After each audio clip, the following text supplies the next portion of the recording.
in U.S. Denver. Sleep deprived and heavily caffeinated. All right, let's do this then. This is the Jeff and Bill Show. I don't understand why this is an issue. They don't always agree, but hey, at least they have coffee. Coffee. And each other. Coffee, man. God help us. I want to bless him. We need all the help we can get. Now here's Jeff Hunt and Bill Thorpe. The Jeff and Bill Show on News Talk 710 KNUS. 8 a.m. in the Mile High City on this Monday, August 18th, 2025. Good morning, Denver, Colorado. You've tuned in to the Jeff and Bill Show, News Talk 710 KNUS. I'm your co-host, Jeff Hunt, along with Bill Thorpe, bringing you the freshest insights, hottest takes from the right, left, and center. One of my favorite events we do, Bill, is the Taste of Douglas County. 23rd annual coming up this Thursday, August 21st. And we're going to be there. And the guy that's helped pull this all together, the Grand Wizard. Okay, I was going to go Grand Poobah. Grand Poobah. I like Grand Poobah. Yeah, because Grand Wizard's a bad thing, right? A little, yeah. Reverse. Rewind. The Grand Poobah.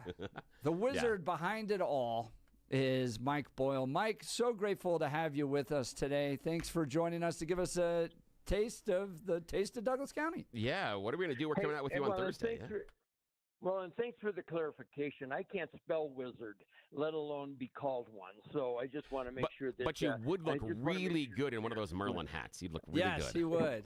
And he's kind of the wizard. He's like putting it all on. It's fun to watch him because he just works all around the Taste of Douglas County. He's checking in with this vendor, that vendor. How's things going? Everyone having a good time? Giving people high fives. He's really in charge of all of it. It's very cool to watch. You know what? When I started this thing, it was because Douglas County was so much smaller 23 years ago. And I went to the county and I said, we should let people know that the county has good restaurants. We really started to come into our own late 90s, early 2000. And so I started the event. And one of the things that I'm really proud of is that $10 ticket. That includes your admission, entertainment, and your food and beverages. You don't have to buy separate tickets to enjoy the food. You can't go out to lunch for $10, let alone have 30, 35 restaurants making available their products to you. And that's what's going to go on Thursday night from 5 to 8. And so I just felt like we ought to keep it reasonably priced. What can you think of anything that hasn't gone up in 20 years, Bill? Can you think of anything that hasn't gone up? I can't think of anything. And here's the crazy part is that someone in my family recently went to kind of and we're not going to out the group, but the group had kind of an evening thing, more adult facing. It was the idea you buy the ticket, you walk in, and there's supposed to be hors d'oeuvres and the drinks and stuff, and they get in, and then they had to by drinking food tickets. And they're like, hey, we had the ticket that we bought to get in the thing, and then they had to purchase additional tickets to do the stuff they came there to do in the first place. But that's not what we do at Taste of Douglas County. That's what I love about this. Folks, if you come Thursday night, you buy your tickets in advance for $10 at tasteofdouglascounty.com. If you're in Castle Rock, you can stop off at Grinelli's Pizza on Wilcox and pick up your tickets.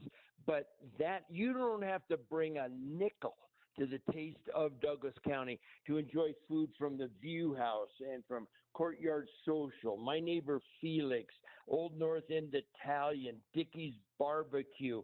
We're going to have Bill's favorite, the Gelato & Co. They will be right next door to Jeff and Bill in the KNUS tent.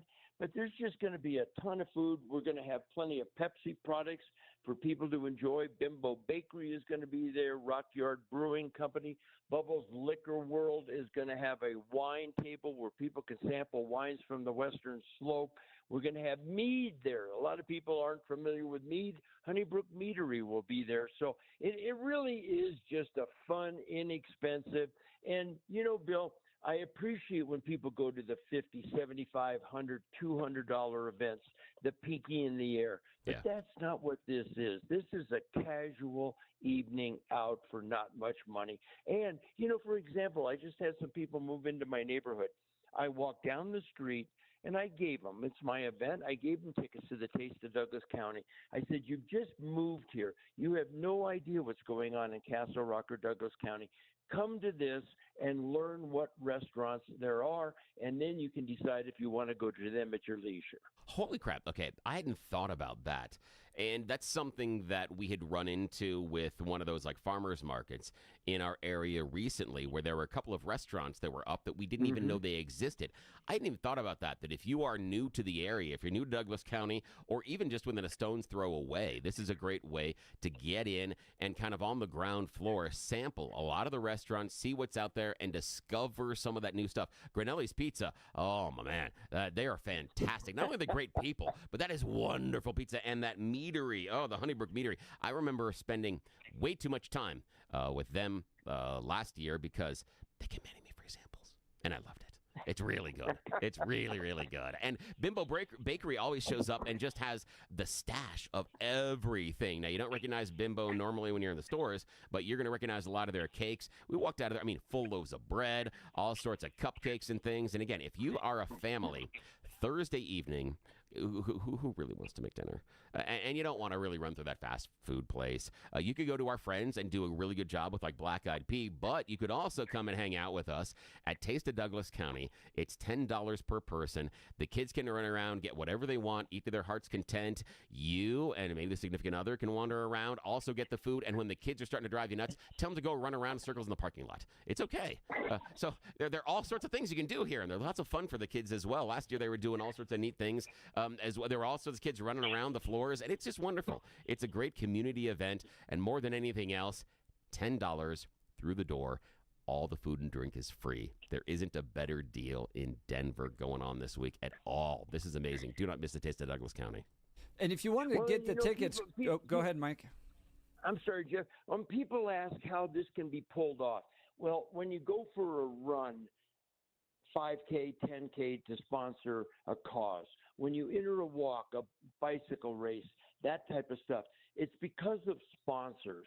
And fortunately, I've got First Bank and Pepsi and Advent Health and HBS Trash Services. And these people, they're the ones that make it possible to keep a $10 ticket to enjoy the food and beverages. So anyway, I'd love to have people come out. We've had thousands of people over the years, the 22 years that the event has gone on. But, it's just a fun evening. I know the school started, and so maybe you're just not quite as organized in the house as having food around and being ready for the next day, but it's a great event. And Jeff and Bill, I know that people just love having you guys out. They love seeing you and loving watching you. Bill, you're a schmoozer. You know that. Yes, I am. 100%. Bill Yes, is I am. hilarious at these events. He's like this little hummingbird. And he just goes from one group to the next. He loves people. He's full of energy. Let's take pictures. Let's grab some food. Let's go. Oh, yeah. Just to come see Bill makes it worth it in itself, let alone all the wonderful food. I'm like a 5-year-old that someone's given 3 espressos to. I have a lot of fun. This almost comes across as, is it too good to be true? The back of your ticket will have a $5 free crazy bread from Little Caesars in Castle Rock and Parker. When you leave with a bag from KNUS and Bimbo Bakery Treats, and when you leave with hot sauce from Danny Cash or Birkencotter Motor, you're going to actually get more than your value after you've eaten, after you've enjoyed beverages. So let's encourage everybody to come out. It's always a fun evening.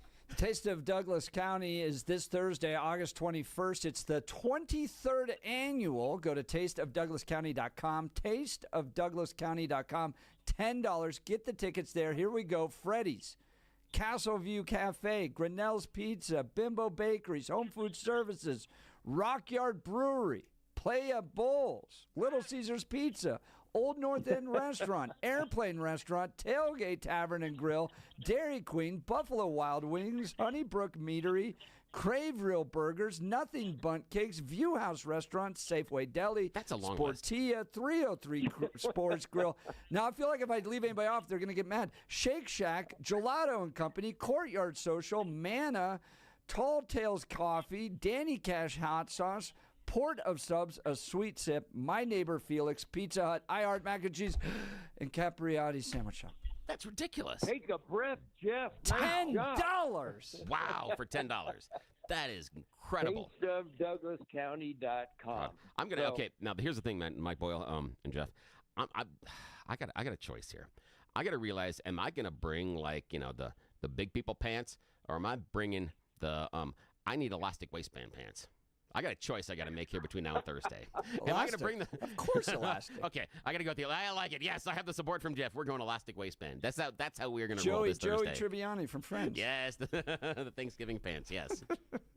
Well, Mike, this is going to be wonderful. We're looking forward to it. You'll see us out there. Most importantly, you see Mike Boyle. Yes. And you'll get to help support the community and eat great food. $10, Taste of Douglas County. Mike, thanks for the time this morning. Yes, thank you, Mike.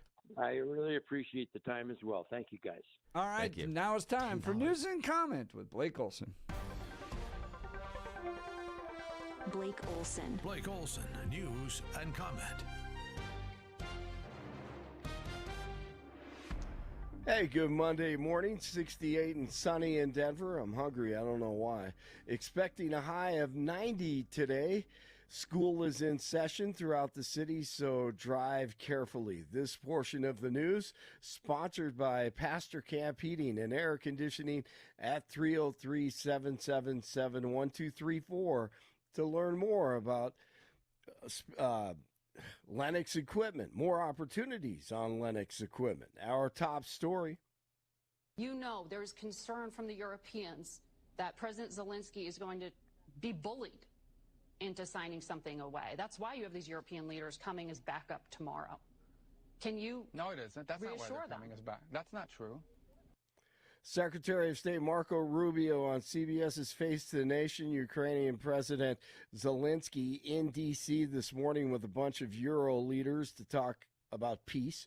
DJT will lead it. Rubio with Margaret Brennan, who knows everything. Just ask her.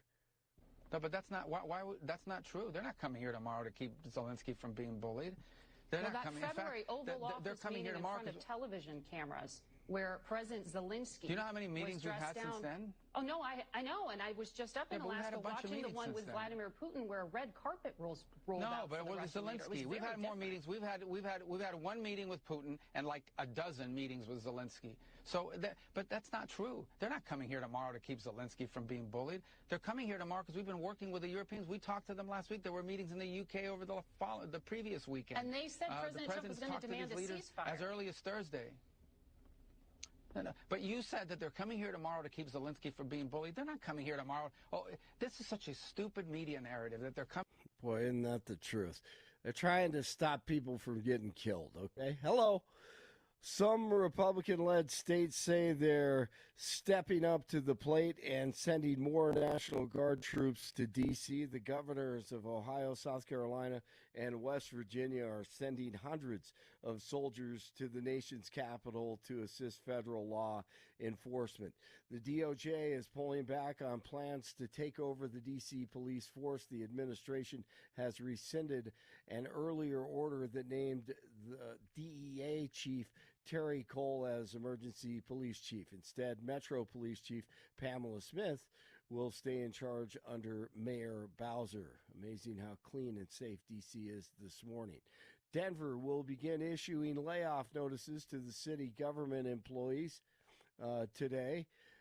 After nearly 4 decades working for Parks and Recreation, Audra Burgos says that she and thousands of others are in limbo, not knowing if their positions are safe. We matter, and we take these jobs not because they're the best paying jobs. We do what we do because we love what we do. I think we deserve a better Denver than that. Affected employees will be moved to paid administration leave, retaining their salary and benefits for 30 days. Their jobs will officially end after 31 days, though medical, dental, and vision benefits will continue through September 30th. Some employees will also be eligible for severance packages that include between 2 and 8 weeks of pay. Officials say the layoffs are needed to help the city close to an estimated $250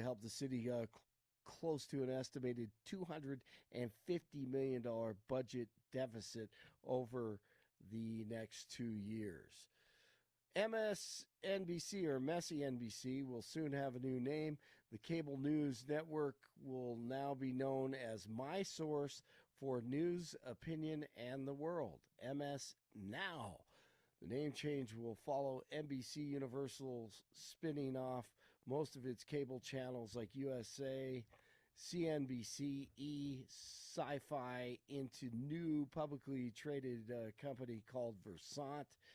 MS Now will be separate from NBC News. In a memo to staff Monday, Versant CEO Mark Lazara said that this will give the company the opportunity to chart itself a new path forward, or its own path forward. Good luck to them. Denver police have arrested a man for a deadly weekend 3600 block of North Quebec.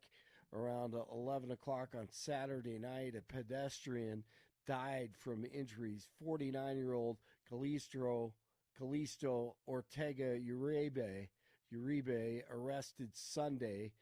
He's being held without bond pending his next court hearing. He's back, my favorite.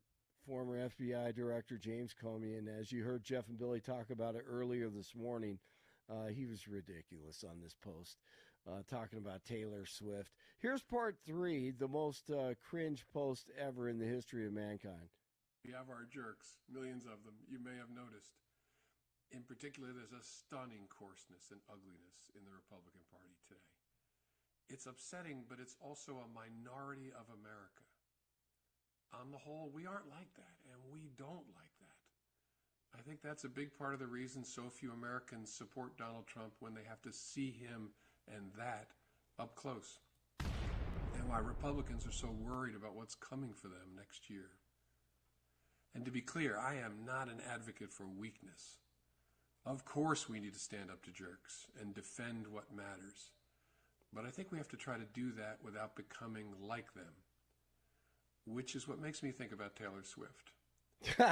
She's made clear that she sees Donald Trump for what he is. And last year she urged Americans not to make the serious mistake of electing him. Of course. What a bozo. Golly. Sorry. I just have to. I'll play part 4 coming up next hour. Rockies over the Diamondbacks. He is a fraud. Dodgers. I still can't believe that was the head of the FBI. I can't. Do you have to either. be weird to get to that level? I don't seriously, do you like if J. Edgar Hoover is apparently wearing dresses, like he was? I mean, do you just have to be a weirdo to get to that level? Evidently, man, you would think they'd be more buttoned like up, focused on crime. Than this, yeah, exactly. Maybe that's what you should. No, I cut the lawn and listened to my favorite Taylor Swift albums. Yeah, exactly. It's like he's running for freshman class president or something. My Lord. Yeah, it's bad, man. He is strange. Broncos beat the Cardinals over the weekend, 65 in Westminster, 66 in Littleton, 68 in Denver. Jeff and Billy continue. Blake Olson, News Talk 710 KNUS. The Denver forecast this early Monday, a few passing clouds, temperatures around 65 by daybreak. For the rest of your Monday, plenty of sunshine with afternoon showers possible, highs near 95, lows in the lower 60s. Warm for the remainder of the week with high temperatures in the mid-90s. Weather brought to you by L&L Heating and Air Conditioning. For quick, trustworthy, and dependable service, call L&L Heating and Air Conditioning at 720-851-1691. Visit them online at bestdenverhvac.com. That's bestdenverhvac.com. You'll be comfortable with L&L. I'm day weather meteorologist Patrice Sutter in the 710 KNUS Weather Center.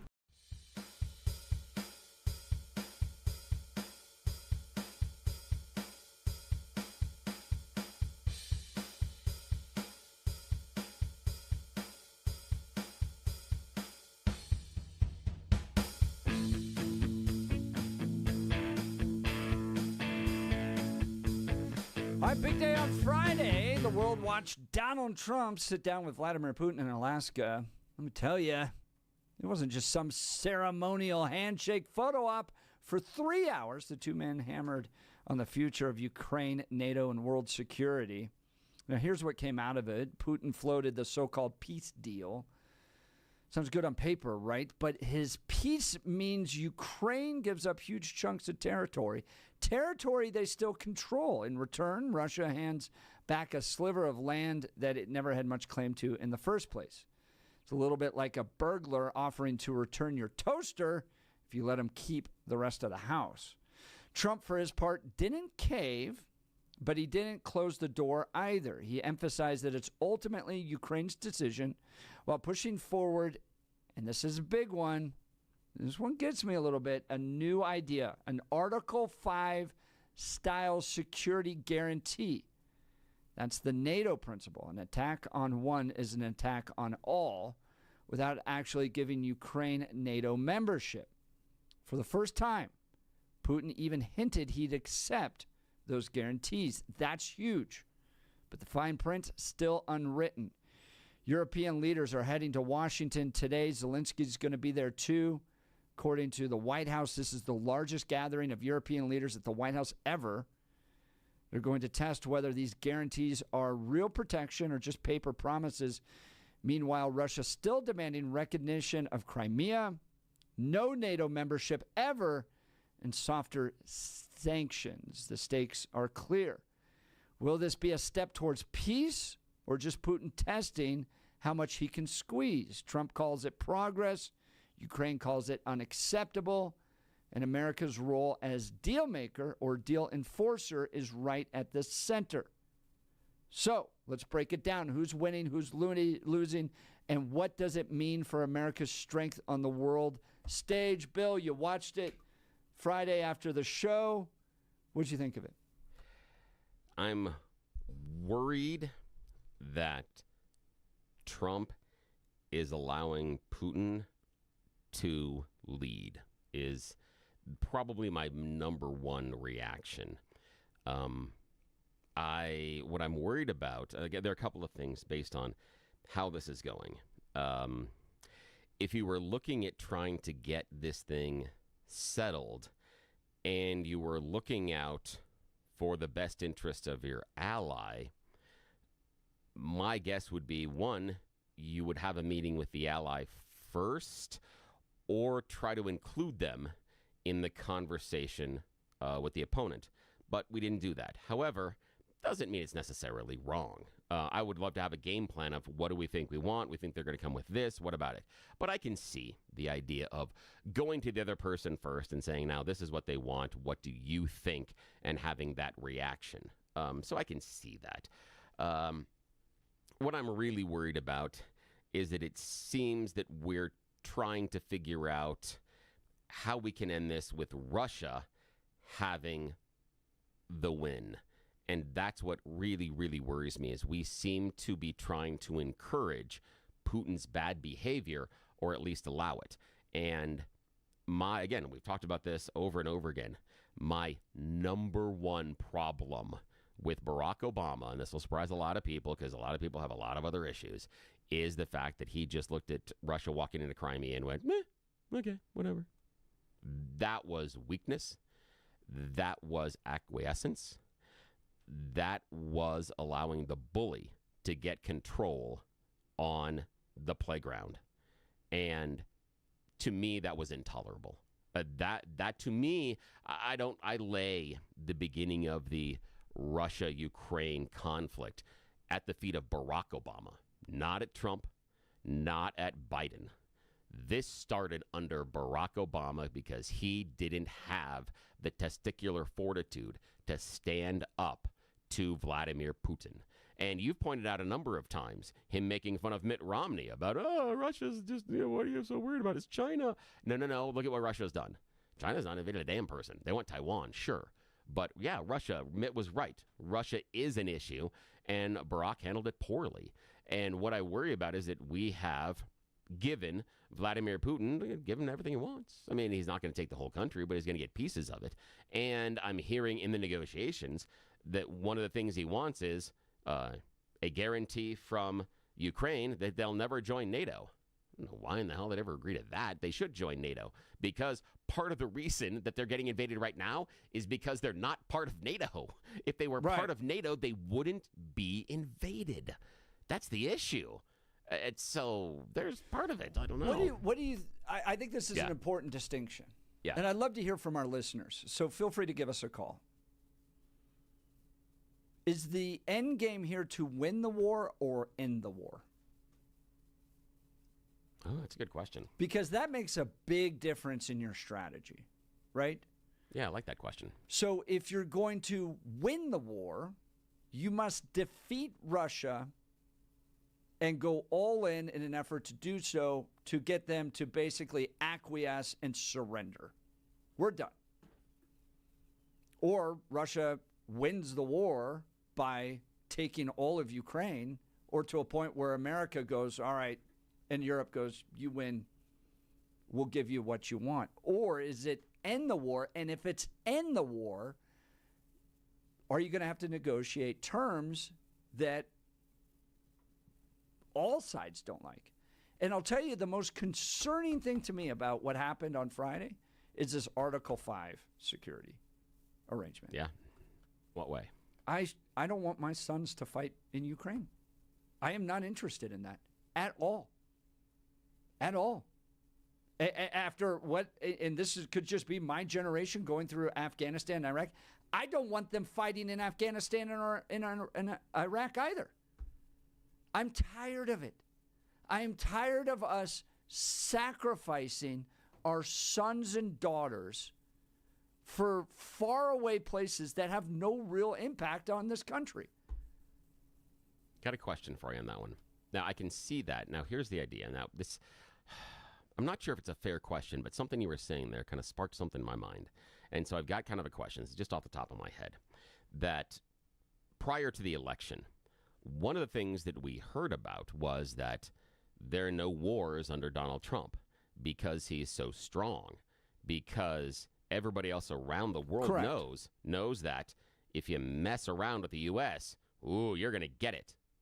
But what I'm hearing from you is something 180 degrees different, that we don't want to get involved in these international conflicts.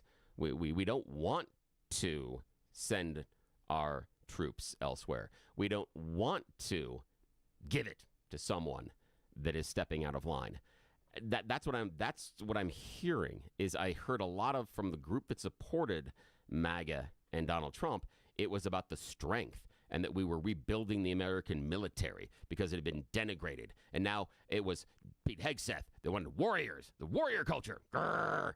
And now what I'm hearing is the one thing we don't want are the warriors. I don't see them as mutually exclusive. Okay. I think they're linked because I want a strong military. I absolutely want a strong military, and the way that we had it under Biden and Obama is this weird woke agenda, right? Where we're talking about transgender troops as opposed to a strong military and the number of ships that we're building.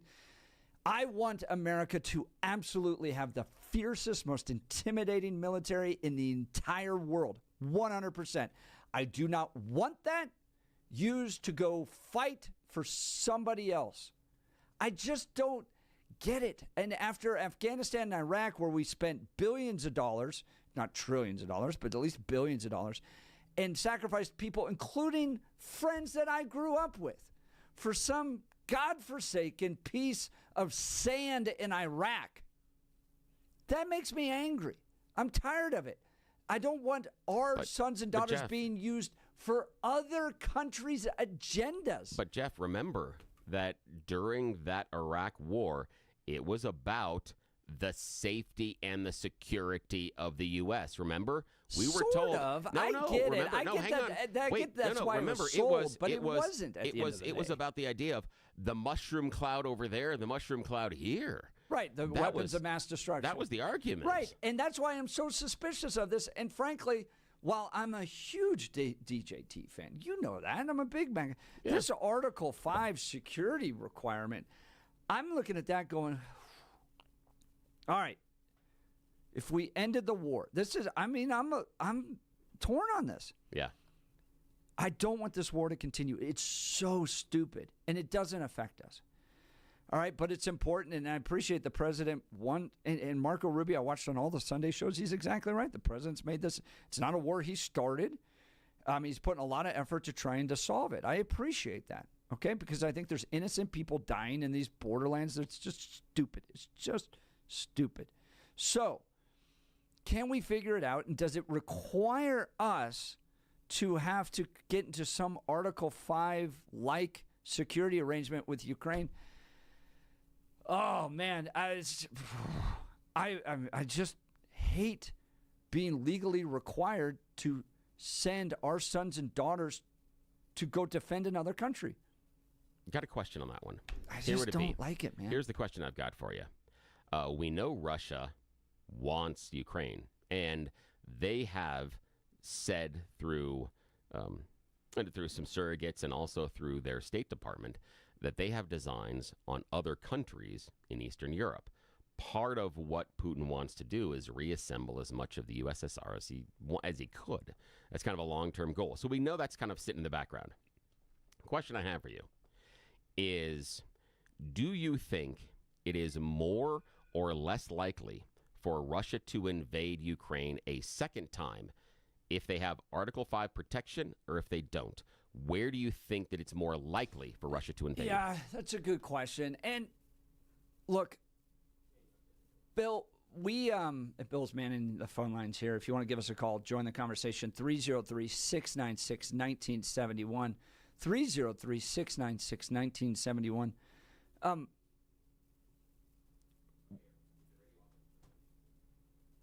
want to ask you this question personally, because I think it's important to understand. Right? So if Putin is this really bad guy, right? Like terrible guy that wants to take over Europe. Yeah. Why not just assassinate him? Well, we do this with other bad leaders all the time. We drop a missile right on them. Take him out. We're done. We don't do that all the time with other leaders necessarily. But why? But if he's like this really scary figure, right? That's going to take over all of Europe, and we have to stop him. Why not? And the thing is that remember, that's how Putin operates. That if you're an opponent of me, I'm just going to assassinate you. I'm going to poison you. Yeah, I'm going to push you. I'm going to push you out. I'm going to push you out a window, or I'm going to blow up your plane at certain times. And so the idea being, let's just assassinate him. You're going back into the old State Department, and in fact, the old, and I'll use the air quotes, deep state, where the CIA and the FBI were trying to take out leaders of other countries through all sorts of surreptitious means. It doesn't make us any better. And the idea then being that we are right because we will just kill your leader if you don't agree with us. In fact, that's part of what got us into the problem with Iran. Is part of that issue. Yeah, the Shah and all that. But, so that's part of it. So the idea that we're doing it. We're going to get. So what are the options? I mean, we're just going to allow this war to continue for years and years in a weird, bizarre stalemate, send billions of dollars to it, but never really get involved in it. Or Putin's just going to press through and take all this land and all of Europe, and Europe's got to deal with it. I mean, it seems like we're closer to peace than ever. And I'm going to go back to this question. What is the point of all of it? Is it to win the war or to end the war? Do you trust Putin when he says he wants peace? Should Ukraine give up land in exchange for security guarantees? Now, that's the question is, what about those security guarantees? And I really want to point to those because those security guarantees, in my mind, are incredibly important because Ukraine gave up all of their nuclear missiles to get security guarantees. How's that worked out? They've lost Crimea, and now they're looking at giving up Donbass, and we're talking about giving up more land. So when we expect them to say, oh, we will end this for a security guarantee, we already shook their hand, looked them in the eye, and said, you give this up, and we guarantee your security, and we betrayed them. So why do we expect them to have a handshake with us and say that we're going to... Yes, yes. When they billions of dollars have been spent on this. When they were invaded under Barack Obama, we betrayed them. We guaranteed their safety and security. We betrayed that agreement. And I lay that at the feet at the beginning of Barack Obama. Biden and Trump also continued this crap. but we told them, you give up one of the largest nuclear arsenals on the planet, and we promise and secure your safety, and we betrayed that. So why would they look us in the eye and shake our hand again? Why would they ever believe us? We'd love to hear from you. Join the conversation, 303-696-1971, or text us on the Dan Caplis Law text line, 720-819-5115. Summer is a time to feel and look your best, but I'm not talking about your abs or tan. Guys, I'm talking about your hair. Restore that bald spot, reverse your receding hairline, or add volume to thinning during Advanced Hair's once-a-year summer savings event.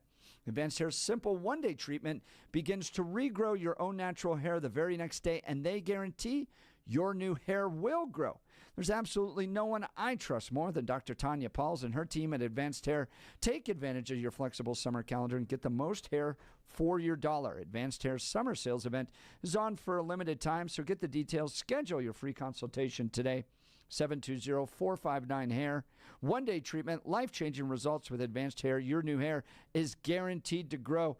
Check out the incredible before and afters and take advantage of their best offer ever. That's 720-459-HAIR or advancedhair.com. 720-459-HAIR, advancedhair.com. Ben, Frank, you'll be up next. We got one open line. Join the conversation. Oh, someone's dialing in right now. Get on it, 303-696-1971. You're listening to The Jeff and Bill Show. We are Denver's talk leader, News Talk 710, KNUS.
Welcome back to the Jeff and Bill Show. Are we on the verge of peace between Ukraine and Russia? What did you think of that gathering with Putin in Alaska on Friday? Is the goal to win the war? Is the goal to end the war? And how does that change your perspective on negotiating a truce here? Let's go to the phone lines. Ben Morrison. Good morning, Ben. You're on with Jeff and Bill. Morning. Yeah, hey, can you hear me? Yeah, we got you. Yeah, so Trump kind of got pulled behind the woodshed and slapped around like a little third-grade girl on that negotiation. Putin got pretty much everything he wanted out of it, and we didn't really get a whole lot. And there are some methods and stuff that we can do that don't even necessarily require like Article 5 that would be beneficial to both us and Ukraine in the long term. And I think eventually Ukraine is probably going to have to give some sort of territory at this point. But what we're doing right now is we're lying on our back and giving Putin pretty much everything he wants. So Putin's winning this argument right now. Help me understand what you would want Trump to do to Putin. Well, first of all, he's giving him a large delay on any sanctions that are going to be coming forward. So there's a delay in tariffs now. So Putin basically has free reign to just keep going and doing what he wants to do. So I would close that off and say, no, we're not going to do that. So tougher sanctions? Tougher sanctions. Absolutely tougher sanctions. And over the weekend, Rubio said, we do that, we lock in for another year and a half of this war. I don't think Putin is coming in with good intentions. I think he walked away basically looking for a delay tactic, and that's what he got. But I don't think he had it. What Rubio's saying is if we're trying to negotiate an end to this war, and if we walk in and level what they call second-level sanctions, it's likely going to extend it for another year and a half. It's not a move towards peace. Yeah, but you're coming in with the misconception that Putin's arguing in good faith and coming in with a good faith in his negotiations. I don't think he has any intention of, trying to stop. So you have to really, really squeeze the hammer on him and say, no, there are consequences to this. If you are going to keep doing this, keep pushing through. They just bombed a civilian apartment building within the last 24 hours. They're still hitting civilian targets. So I don't think, we've looked at in advance. This year has been one of the most deadly years under Trump since the war started. They've been pushing more and more people in there, trying to really, really advance things more than they ever have. So what this is a lot of it's a delay tactic where we own this. We own like 30% of this territory, but maybe if we can stall him, we can go in and get another, 30% of it. Now we own 2/3 of it, and they'll just keep moving because ultimately Russia is the bigger military. They will, in the long term, win that war without some intervention from EU or the US or something. I mean, Ukraine does not have the military might to stand up to Russia. We all know that. So, but that's what Putin is relying on. So and that's what he's doing. In your mind, though, Ben, just to be clear, you want stronger, more aggressive push against Russia by the United States in the hope that pressure would lead to a peace deal. Yes, I want that. And then what I want eventually is some sort of ceasefire that may come out of that where we really, really hammer them really, really hard economically, because Russia's not doing great economically right now. They're suffering pretty badly, but that's one of the things when you're an autocracy is you don't really have to care about your civilians, and you don't have to care about like if you're going to get voted in next election because, Putin's going to be basically kind of dictator for life. So yeah, I mean, I think the position you have is that a stronger push, a more aggressive United States at this point will somehow force Russia to the table in order to negotiate a peace.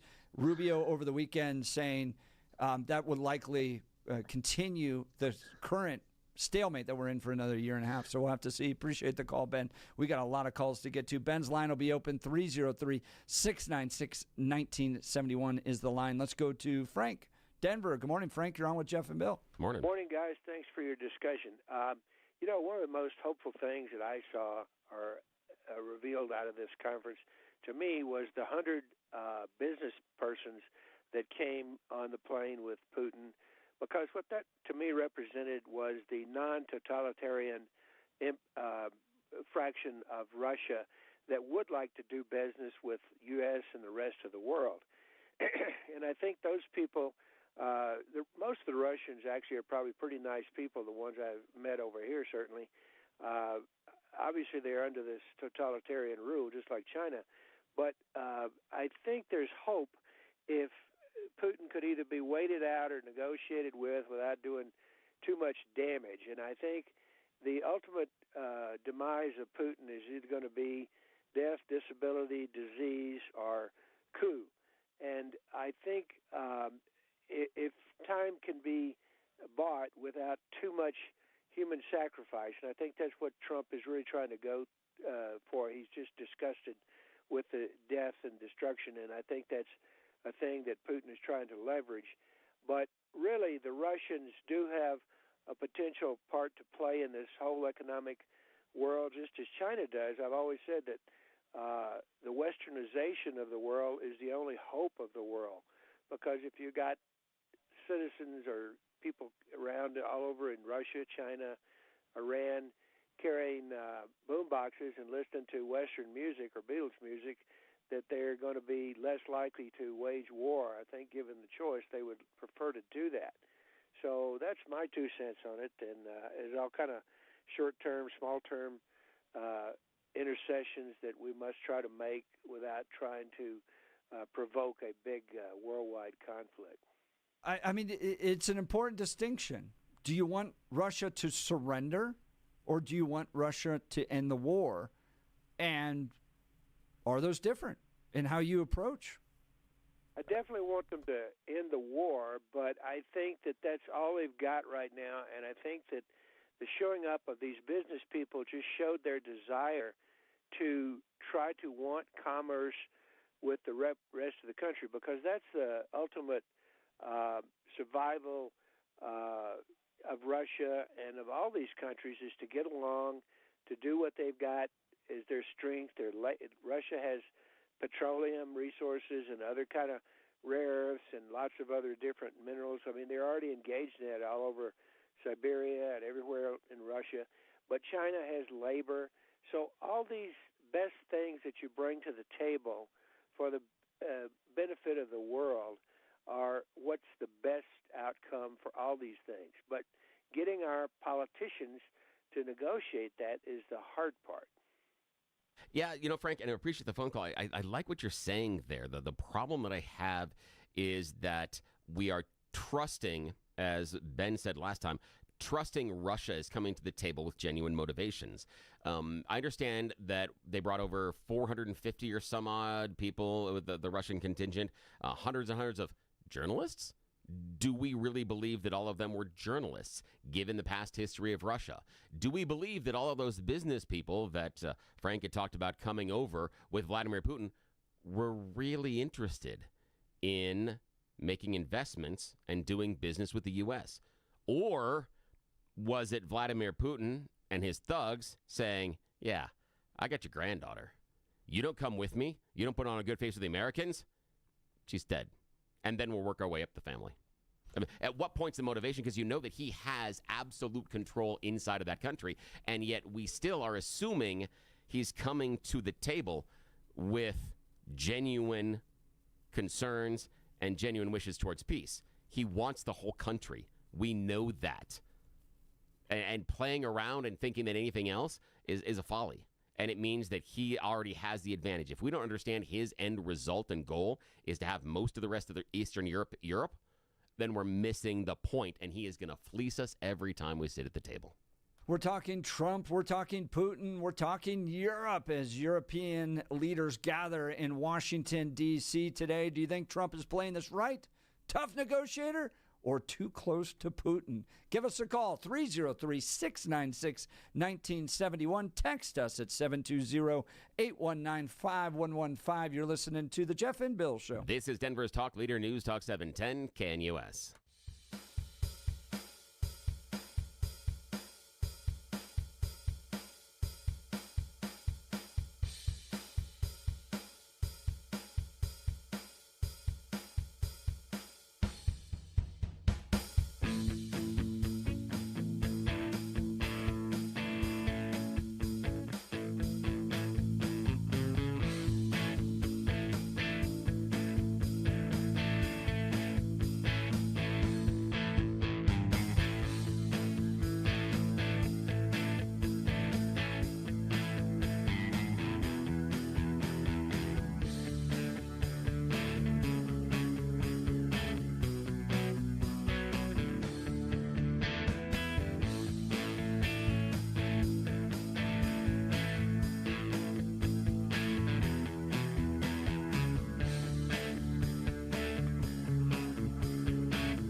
Welcome back to the Jeff and Bill Show. We're talking Trump, we're talking Putin, we're talking European leaders meeting in Washington, D.C.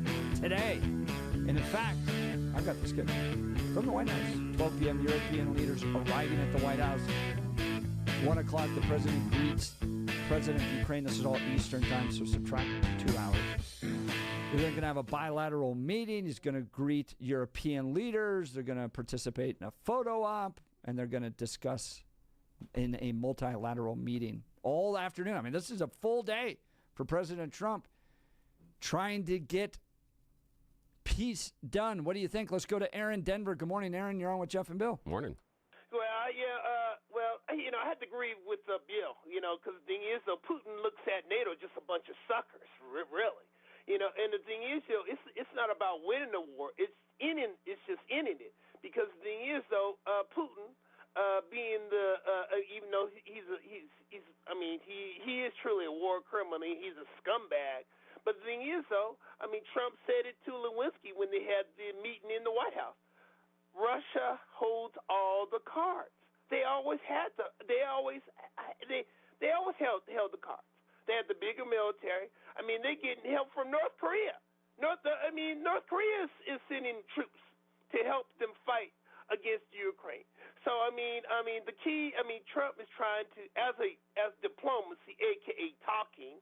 It's good that he talked to Putin in Alaska. But the thing is, though, Putin knows that, hey, I hold all the cards. Period. And the thing is, though, Bill was right. It started with Obama letting Russia take Crimea.